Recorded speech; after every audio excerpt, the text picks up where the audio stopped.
Okay, so I just checked out TikTok and, I gave it a couple minutes of my patience this time. I read through the terms of services and the privacy policy, and, at this point, I just feel kind of like all the apps are, to some degree, interconnected regardless. And yeah, it's like your information is going to be shared and you're going to be advertised to, and they're going to try to like modify behavior, etc. But yeah, so being on TikTok, I was looking at the types of videos that somebody, or the accounts of someone that I follow on Instagram, and started to just sort of like, follow those types of accounts so that it would program itself and give me more of the same content and use the algorithm. So a lot of people have told me to use TikTok because I just love sharing information, and I don't want my life experience and my education to go to waste when it's helped me so much in my own life. And we're all going through the same things to varying degrees of expression. And when I was on there and seeing all the different types of videos people are doing,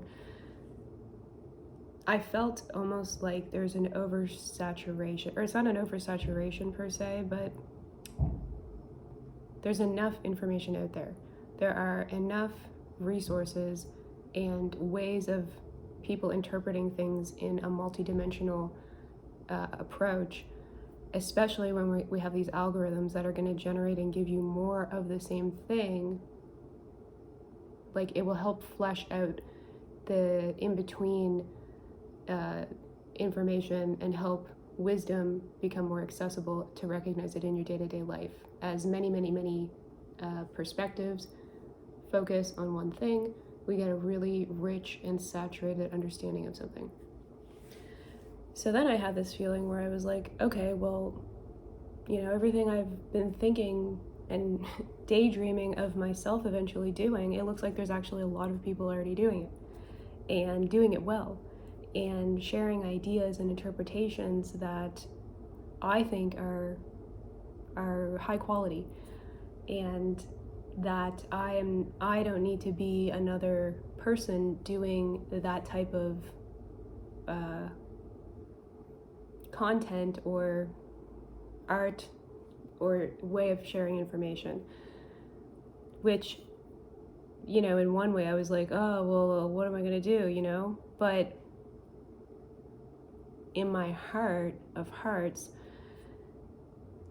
the one thing that I feel like is still sort of not there is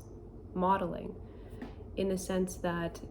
a lot of what exists on the internet is imbued with wisdom and imbued with positive intention and backed up by science and all these systems of knowledge that we use to validate and understand our reality. But it's just knowledge. It's just in the format of language and abstraction still, where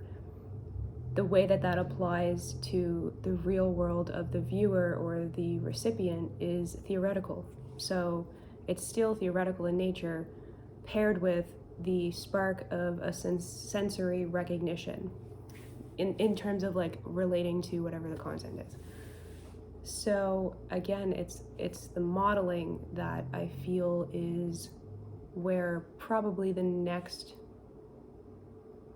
what would it be, counterpart or pairing to go with the sheer amount, or like the volume of knowledge that we've accumulated and the volume of ways that we're articulating all of these really great things. And now it's just about actually applying them and having people be able to learn through observational learning,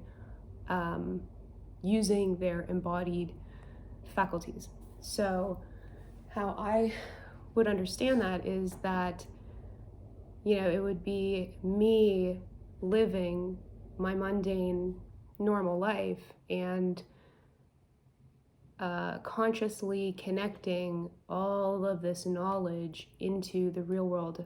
application, so that the theory is being conducted experientially. And I think that is probably